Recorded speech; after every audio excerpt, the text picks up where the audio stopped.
Well, for my presentation, I kind of converted from a column that I write for the Interactivists on like new technology and like social technology issues.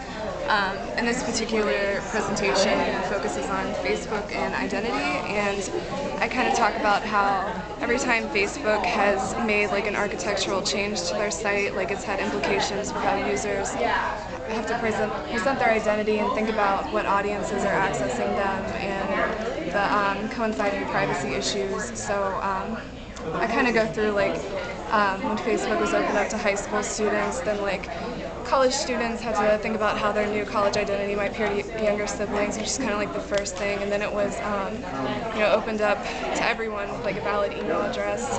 So I think the thought that I read like when that first happened was, oh, like college students who or like people who are like college aged can access the site now, but of course like a ton of more like social contexts are introduced, much like MySpace, where people who are really interested in youth culture, like authority figures, like commercial entities, parents, just a ton of people kind of have access to the site. I'm not really like making a value judgment as to whether that's good or bad, but it's just changed the way that like users have had to think about privacy and what information they're putting out there, and also talk just a little bit about like the profile structure and how users have to work within that, like and how it can be perceived different ways from different audiences, like, and how like in the forum today we talked a little bit about how like social network sites are becoming like a database for commercial entities to figure out what youth are interested in,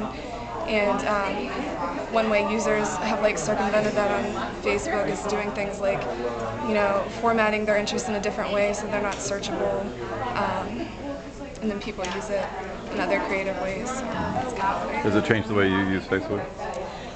Yeah, I think it has. Like I mean, like a lot of people I know, I got on it when I was like a freshman, and kind of all these changes have kind of happened while I've been on it. So yeah. People are getting smarter. People are getting smarter. Yeah, I think so.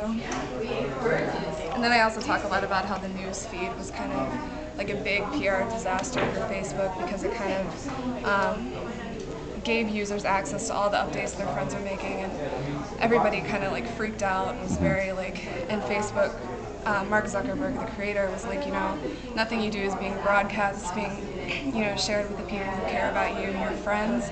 And of course, like that's who mattered. Yeah, as most people who like use Facebook know, like just because the relationships exist in a binary doesn't mean that like our relationships with those people are much more complicated. So it was kind of just like a privacy disaster, which was which is kind of a term that was used by Dana Boyd. That's not mine, but her research has been really like useful to me. But so yeah, I found that like really interesting.